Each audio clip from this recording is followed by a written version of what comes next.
hari ini itu sebenarnya kita kawan-kawan yang tergabung di dalam aliansi Asosiasi Buruh itu adalah kumpul bareng para pimpinan Serikat Pekerja Serikat Buruh, baik konfederasi ataupun federasi. Ada sekitar 40 Serikat Pekerja Serikat Buruh yang tergabung itu untuk menyampaikan sikap kita atas diterbitkannya Perpu nomor 2 tahun 2022 ya, tentang Cipta Kerja. Sikap dari Serikat Pekerja Serikat Buruh atau Buruh Indonesia itu adalah mengecam dan menolak keras ya, menolak lahirnya Perpu ini. Jangankan perpunya, Undang-Undang Cipta Kerjanya aja kita tolak dengan alasan-alasan. Dan tuntutan kita itu adalah meminta atau mendesak Presiden Jokowi untuk segera menarik atau mencabut, membatalkan Perpu ini. Dan tuntutan buruh juga adalah segera dikeluarkan Perpu untuk pencabutan Undang-Undang Omnibus Law Cipta Kerja nomor 11 tahun 2020 itu adalah secara permanen. Yang dituntut buruh itu adalah Perpu pembatalan Undang-Undang Cipta Kerja nomor 11 tahun 2022, bukan Perpu pelaksanaan Undang-Undang Cipta Kerja. Nah, yang kedua, kita juga adalah mendesak DPR karena ini Perpu dan pasti itu adalah akan disampaikan kepada DPR untuk mendapatkan persetujuan. Untuk itu kita nuntut mendesak DPR juga untuk bersama-sama rakyat menolak Perpu ini.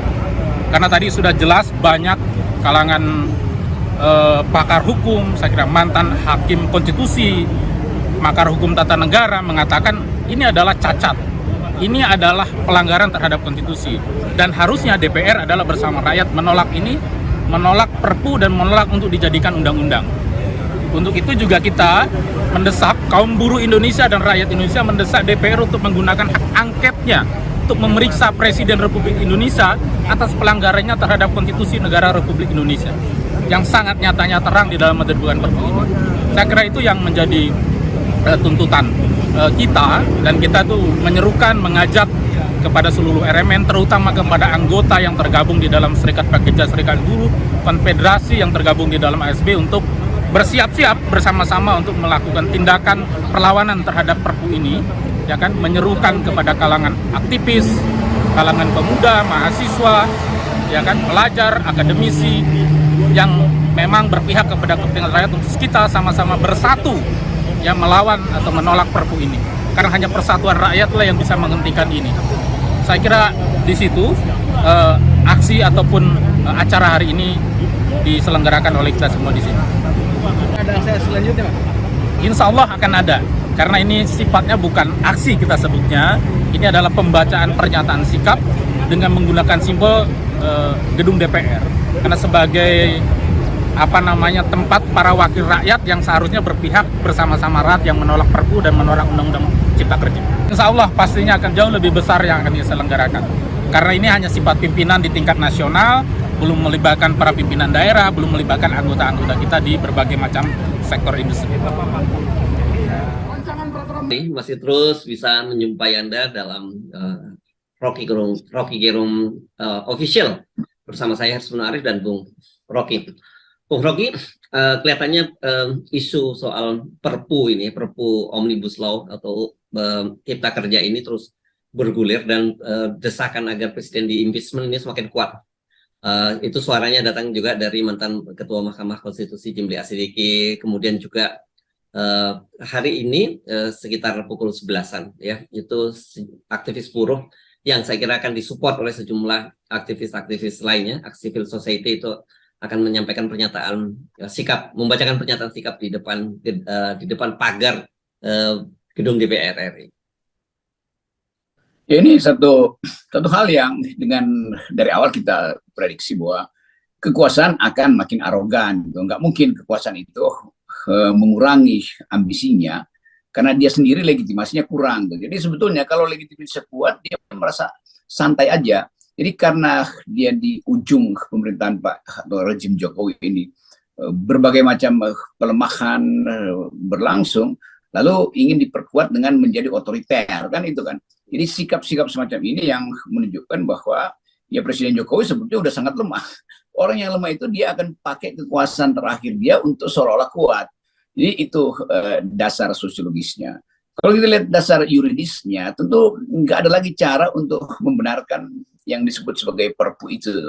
yang berkali-kali kita terangkan pada kekuasaan bahwa Perpu itu bahaya dalam demokrasi. Itu Perpu dia memang disediakan di situ sebagai cara darurat lah itu, tapi kalau kedaruratan itu kemudian dia rencanakan sendiri, itu artinya dia hanya mau menyelamatkan dirinya sendiri, bukan negeri ini.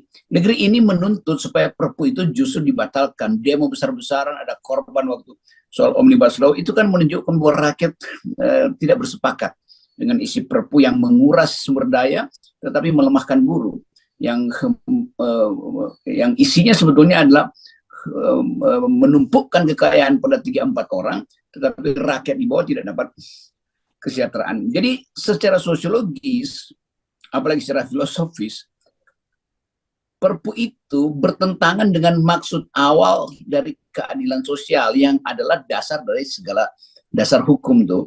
Dan penolakan-penolakan itu yang kemudian diamati mungkin oleh pemerintah bahwa nanti kalau di ujung tahun nggak akan ada penolakan. Kira-kira itu jalan pikirannya. Tetapi lebih dari itu, siasat-siasat semacam ini bukan baru sekali ini aja tuh. Berkali-kali Presiden Jokowi mengeluarkan aturan yang sebetulnya dari awal sudah ditolak secara halus, misalnya oleh para ahli hukum tata negara. Tapi dicari akal, menyogok hukum tata negara lain, ahli yang lain, supaya itu bisa diloloskan. Nah, itu sebetulnya yang menyebabkan orang semacam Profesor Jimli Asidik itu menganggap ya ini udah keterlaluan. Jadi sebetulnya ini udah keterlaluan, bukan ini aja kasusnya. Dari macam-macam kasus. Kasus pertama, penunjukan kepala daerah itu udah melanggar kedaulatan rakyat. Melanggar pasal 2 ayat 1, pasal 1 ayat 2, bahwa kedaulatan ada di tangan rakyat, bukan di tangan presiden untuk suka-sukanya ngangkat pejabat tanpa pemilu di daerah. Jadi berkali-kali presiden melakukan pelanggaran konstitusi itu. Nah sekarang ada orang semacam Jimli Asidik. Tinggal kita tanya, kalau seandainya Jimli Asidik adalah menterinya Jokowi, dia mau ngomong begitu nggak?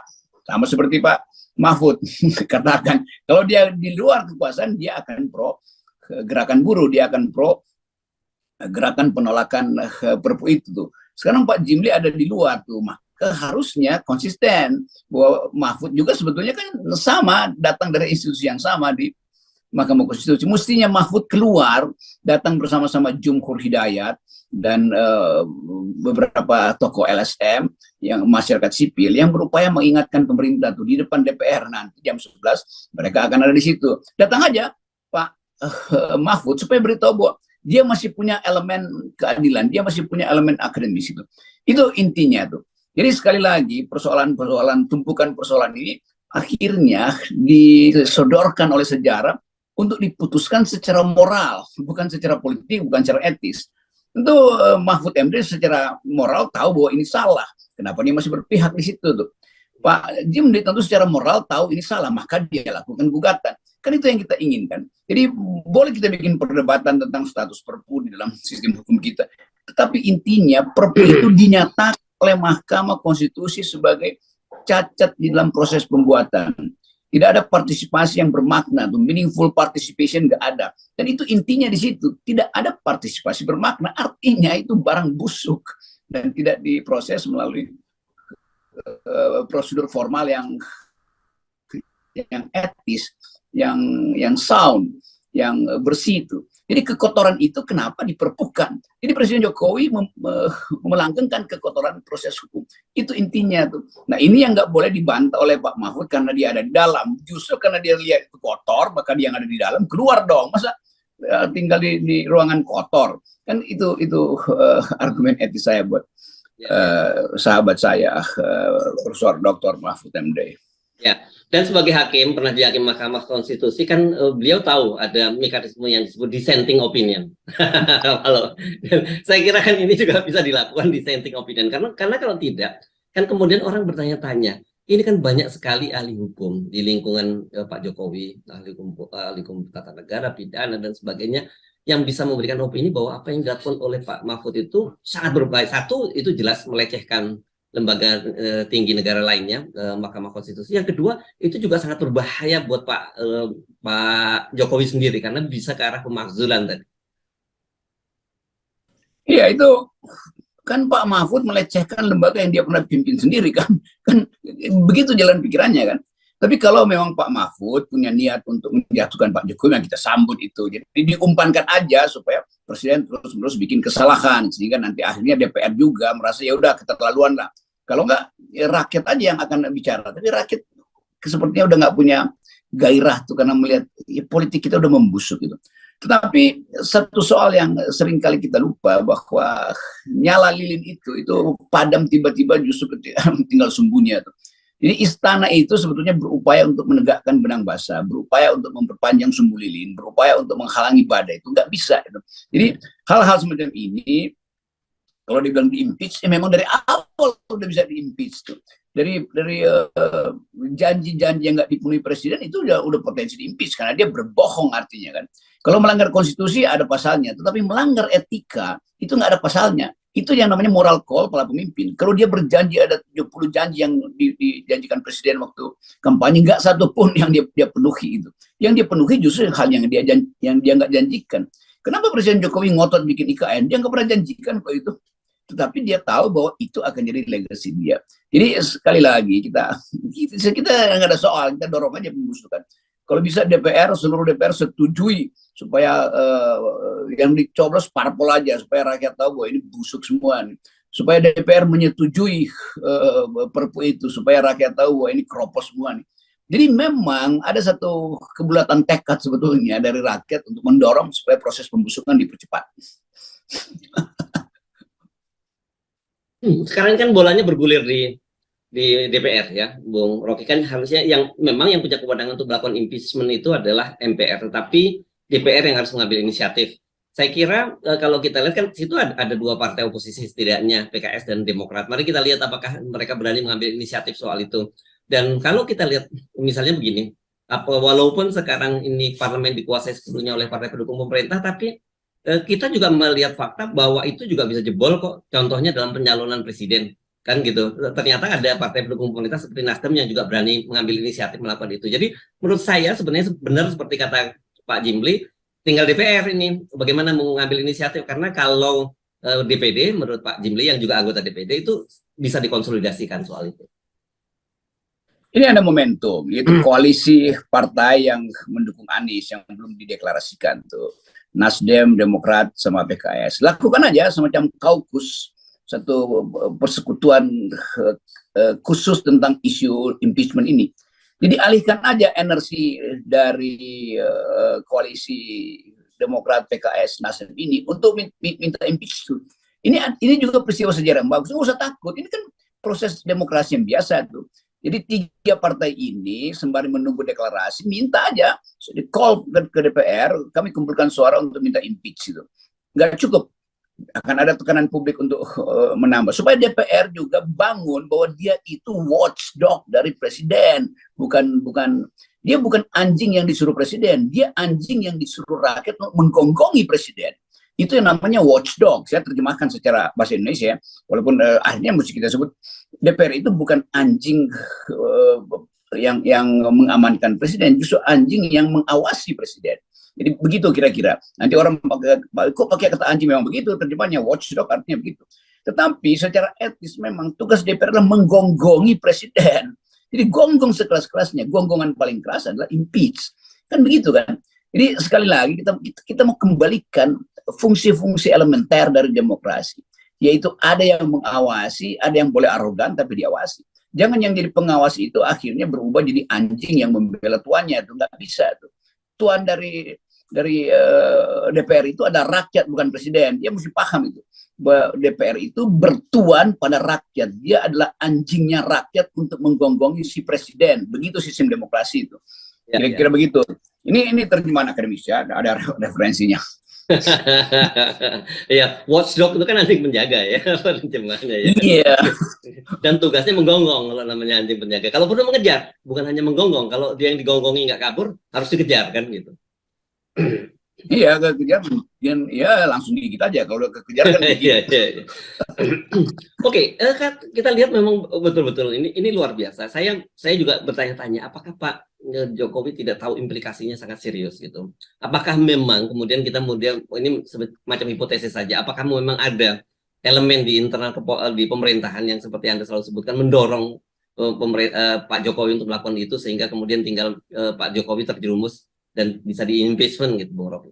Itu penting, Puli itu lalu bikin kontras tuh, supaya dia jadi watchdog beneran kan. Jadi sebetulnya ada elemen-elemen di dalam kekuasaan tuh. Misalnya Mahfud sebelum dia mengubah pikirannya dengan menyelundupkan diri ke dalam dokumen body ada di dalam karena itu dia mengucapkan dasarnya kan, tetapi oke, ada pragmatisme ya, kita ngerti lah jalan pikiran Pak Mahfud. Dan kalau ada elemen semacam Pak Mahfud kendati sangat pragmatis oportunis bergabung dengan oposisi di DPR, 3 partai tadi misalnya Demokrat dan PKS ditambah dengan Nasdem yang memang udah mau ditendang dari istana, jadi langsung aja lakukan semacam konsolidasi, katakan bahwa ini kaukus untuk impeachment presiden, resmi aja, supaya publik ngerti bahwa ada orang yang paham, ada wakil rakyat yang paham bahwa presiden berbuat kejahatan konstitusi. Kan itu intinya kan. Kalau LSM udah ngomong tiap hari itu, Rizal Ramli udah ngomong tiap hari, Antoni Budiawan ngomong tiap hari, Jumhur Hidayat, Syahgan dan Nainggolan, segala macam. Jadi kita yang mengerti itu dari awal reformasi, paham bahwa diperlukan energi dari DPR, walaupun kita anggap di DPR ini palsu semua. Tapi ini ada momentum untuk berbuat baik selain kebiasaan mereka untuk berbuat jahat kan. Jadi itu intinya. Saya tahu bahwa di banyak partai, PAN sekalipun, PKB, ada elemen-elemen yang menginginkan supaya demokrasi ditegakkan. Tetapi karena ketergantungan pada ketua-ketua umum ini yang punya komorbid dan berbagai macam potensi kena sprindik, maka kader-kader kritis di partai-partai pemerintah pun surut itu. Tapi kalau ada 3 partai tadi, Nasdem, Demokrat dan PKS memulai, walaupun secara samar-samar orang tahu bahwa ada gerakan untuk mendorong perubahan politik, ada gerakan untuk memajukan kembali demokrasi di Indonesia.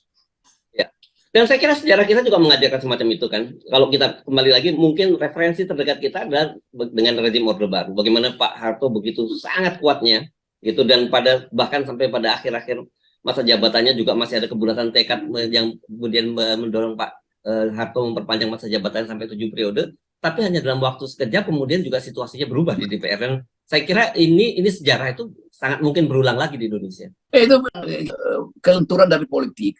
Dan Pak Jokowi nggak paham itu, dan Pak Jokowi terlena, padahal sebetulnya dia bisa selamatkan proses demokrasi dengan mengatakan bahwa saya ngerti tuntutan publik dan saya cabut itu, dan saya memang merasa sebut aja kurang dapat informasi, ya minta maaf aja kan, supaya Pak Jokowi sekaligus tegur lingkungan dia itu yang suka membrief Jokowi dengan ide-ide ancur-ancuran beginian kan, ini dia ancur-ancuran.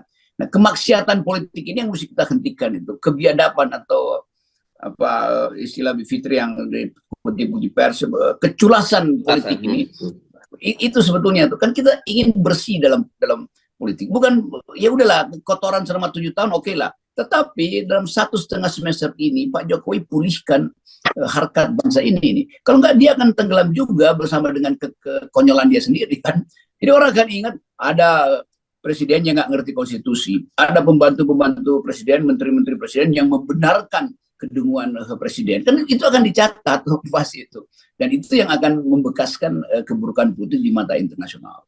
Ya, dan kita sudah mengingatkan ya, ini dengan ngomong begini kita mengingatkan Presiden Jokowi, jangan sampai kemudian ada hati-hati dengan kelompok-kelompok tertentu di dalam elemen pemerintahan yang coba menjerumuskan Pak Jokowi dengan langkah menerbitkan Perpu ini. Ya betul, kita masih punya niat untuk menyelamatkan Pak Jokowi. Jangan sampai sejarah mencatat bahwa seorang presiden 2 periode pemerintah gagal dalam semua hal dan di ujungnya akhirnya dia jadi boneka aja dari macam-macam vested interested person itu.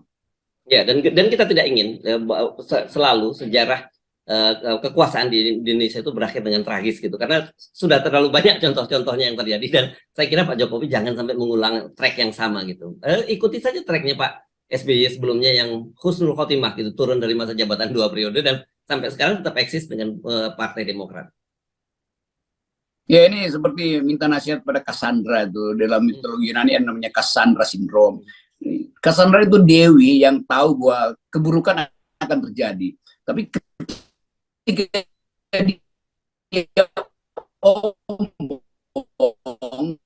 yang minta nasihat diberi nasihat, ya tekanan politik akhirnya akan menjungkilkan kekuasaan. Jadi itu rumusnya tuh. Jadi sekali lagi kita ingin peradaban politik itu dipulihkan justru di ujung kekuasaan Presiden Jokowi yang dipilih rakyat dan akhirnya diasuh oleh oligarki. Yes, oke. Dan kita semua mengingatkan dan mengawalnya dengan 0%. Ya, Bung Rocky ya. Ini dia etika tertinggi 0%. Yes, thank you, Bung Rocky. Yeah.